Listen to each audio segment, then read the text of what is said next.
आप सबको मेरा प्रणाम और आदरपूर्वक नमन। आप जुड़े हुए हैं विश्व शांति दर्शन के मंच से। चैनल के अधीष्ट हैं विश्व शांति के प्रबल समर्थक, मूल्य आधारित सार्वभौमिक शिक्षा के पक्षधर, विश्वधर्मी प्रोफेसर डॉक्टर विश्वनाथ दा कराड।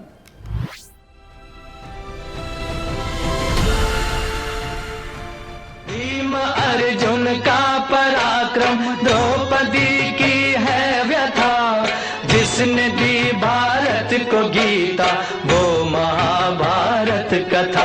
ये महाभारत की कथा, ये महाभारत की कथा।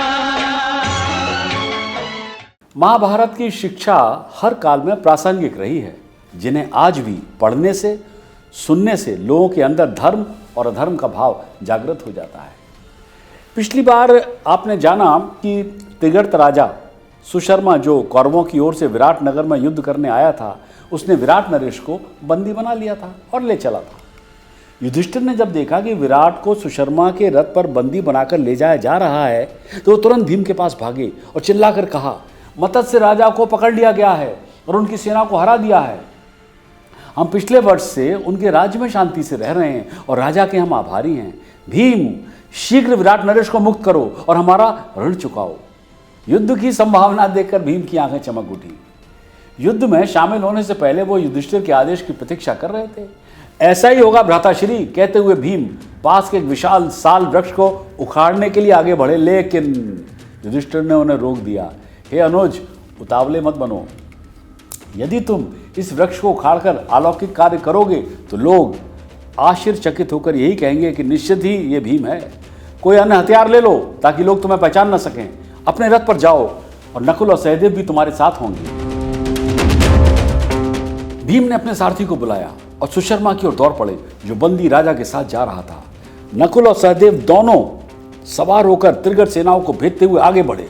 सुशर्मा के पास पहुंचकर भीम चिल्लाए, रुको, मुड़ो और लड़ो। अब हथियारों का एक शक्तिशाली पराक्रम देखो। मैं तुम्हें तुम्हारे सभी अनुयायियों सहित नीचे गिरा दूंगा। भीम ने बाणों की एक स्थिर धारा सुशर्मा की ओर छोड़ी।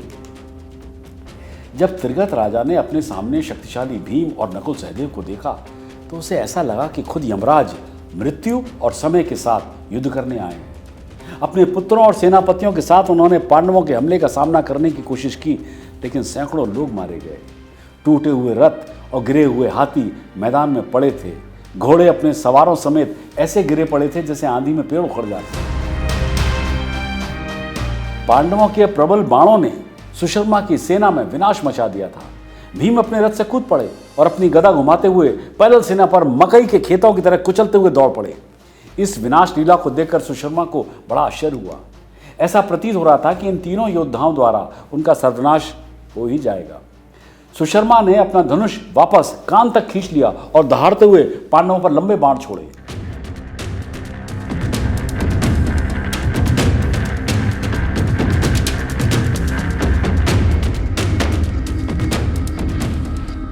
भीम ने अपनी गदा से और नकुल सहदेव ने अपनी तलवारों से उन बाणों पर प्रहार किया। पांडवों के पराक्रम से प्रोत्साहित होकर विराट की शेष सेना एकजुट हो गई और नए जोश के साथ लड़ाई में वापस आई। युधिष्ठिर ने अपने पैने बाणों से 1000 त्रिगर्त योद्धाओं को मृत्युलोक भेज दिया। भीम ने अपने भाई के साथ युद्ध करते हुए 7000 सैनिकों को मार डाला। नकुल और सहदेव ने अपने बड़े भाइयों की रक्षा पर ध्यान केंद्रित करते हुए हजारों त्रिगर्त सेनानियों को मौत के घाट उतार दिया। अब सुशर्मा पीछे हटने लगा और भीम तेजी से उसके पीछे गए। उन्होंने सुशर्मा के 4 घोड़ों को मार डाला, उसे रोक दिया।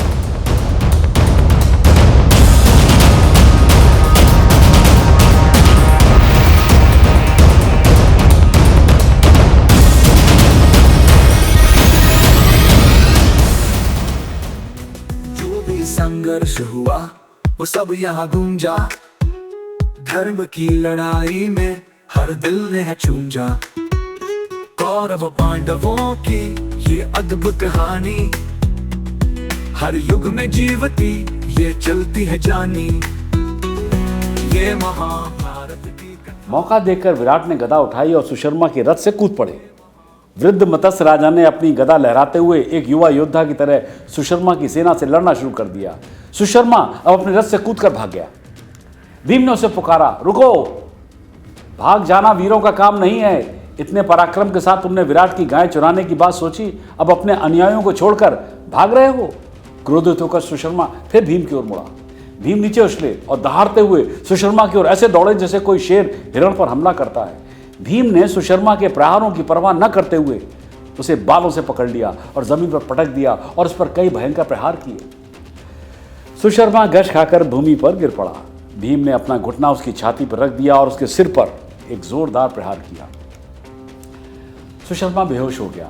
तब भीम उस संवेदनहीन त्रिगर्त राजा को विराट के पास खींच कर ले गए और कहा, इस पापी व्यक्ति को देखिए जिसे मैंने पकड़ लिया है राजा, निश्चित ही ये जीवित रहने के योग्य नहीं। राजा ने उत्तर दिया, वल्लभ वल्लभ, इस दुष्ट को रिहा कर दो। जैसे ही सुशर्मा होश में आया, भीम चिल्लाए, गायों को चुराने के लिए मुझे तुम्हें मार देना चाहिए, पर मैं तुम्हें छोड़ रहा हूँ।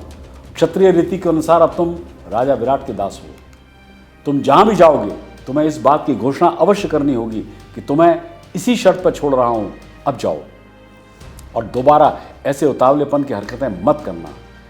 सुशर्मा ने अपना सिर नीचे झुकाया, विराट को प्रणाम किया और अपनी सेना के अवशेषों को साथ लेकर चला गया। मत्स्यों ने जय जयकार की। उन्होंने पांडवों को घेर लिया, जो अब भी उनकी पहचान से अनभिज्ञ थे और उनकी प्रशंसा कर रहे थे। विराट ने कहा, आज तुम चारों वीरों ने मेरी रक्षा की है। इस राज्य की सारी संपत्ति उतनी ही तुम्हारी है जितनी मेरी है। मैं तुम्हें प्रचुर रूप से सुसज्जित स्त्रियों और ढेर सारे रत्न प्रदान करूंगा। मुझे बताओ तुम क्या पाना चाहते हो। विराट बहुत खुश थे। मेरे राज्य के शासक बनो और मैं क्या कहूँ। युधिष्ठिर ने नम्रतापूर्वक कहा, हे राजन, हम आपकी बातों से प्रसन्न हैं, लेकिन हमारे लिए यही पर्याप्त है कि आप संकट से मुक्त हो गए। विराट ने कहा, मैं तुम्हें मत्स्यों के राजा के रूप में स्थापित करूंगा। मैं तुम्हारी भव्य उपस्थिति में कैसे शासन कर सकता हूं। तुम चारों के कारण ही मैं अपना राज्य और अपने संबंधियों को देख पा रहा हूं।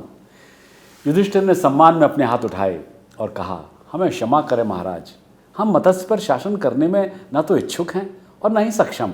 हे राजा, आपको इस समृद्ध राज्य पर शांति और खुशी से शासन करते रहना चाहिए। अपनी जीत की घोषणा करने के लिए राजधानी में दूत भेजिए। विजय की परंपरा के अनुसार हमें ये रात युद्ध के मैदान में बितानी होगी।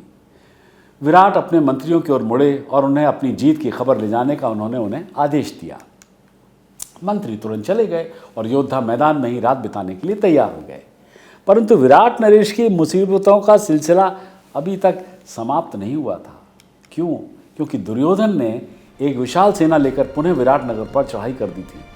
अब पांडवों ने कैसे इस नई आपदा का सामना किया, कैसे उन्होंने अपने आप को बचाया कि वो पहचाने न जाएं, ये सब जानेंगे अगली बार। सब्सक्राइब कीजिए, साझा कीजिए और मेरे साथ देखते रहिए विश्रांति दर्शन।